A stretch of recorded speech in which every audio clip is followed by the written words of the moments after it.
Mr. Price of Georgia said what the American people want. What the American people don't want is games. This is a game. This is a sham. This is a shame. What the American people want is honest legislation to address the challenges that confront us. In 23 or 24 days, we're going to face a sequester. That sequester, as has been pointed out, Mr. Cantor and I agree on. It will have devastating, adverse, negative consequences for our economy, for the American people, and for the confidence of America. But we are not spending time to avoid the sequester. Mr. Price, in fact, says this is not about the sequester. He's right. Mr. Ryan said the Founding Fathers had no idea and no intention that the President of the United States would be involved in the budgeting process. Period. None. Read the Constitution, my friends. I've heard a lot about that.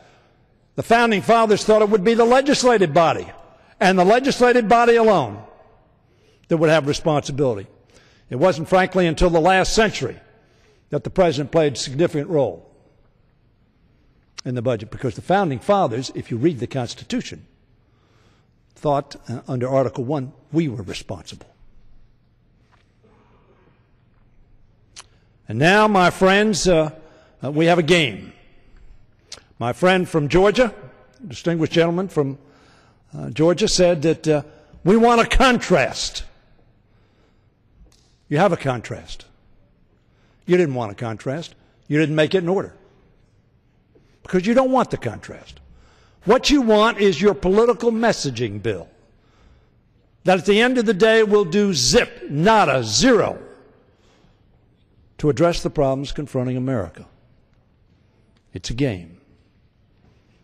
Sadly, it's a game because the American people deserve and need better from us.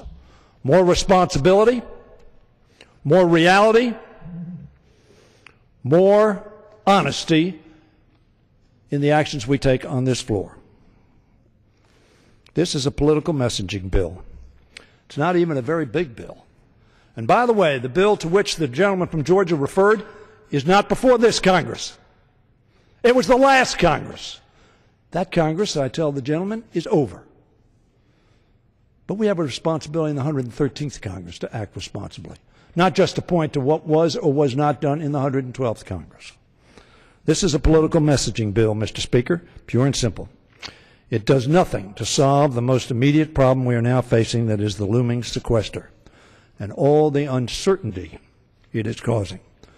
What we ought to be working on this week is a bipartisan solution to the sequester that averts the negative cuts, the adverse consequences that will take place, as I said, 23 to 24 days from now.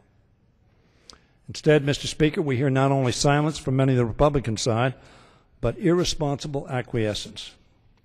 Yesterday, Republicans blocked consideration of an amendment by the ranking member of the Budget Committee, Mr. Van Hollen, that would replace the sequester with spending cuts and additional revenue, a balanced package. Now, my Republican friends probably would have voted against that. But they didn't even allow the contrast of which the gentleman from Georgia speaks. Why? Because they want a unilateral message for their hardline constituents. That is why, Mr. Speaker. And it's a shame, because the American people and our economy are suffering because of these actions. This is very disappointing, as Mr. Van Hollen's amendment is exactly the approach we ought to consider on this floor. May I have one additional? Yes, you have an additional. I thank you, gentleman's recognized for an additional minute. I'll be quick. And the President of the United States, for contrast, I tell my friend from Georgia, supports this exact alternative. Will he support others in a compromise? He will. But this is the alternative that he supports, so it's the contrast that the gentleman seeks. I suggest perhaps we ask unanimous consent that they change their mind.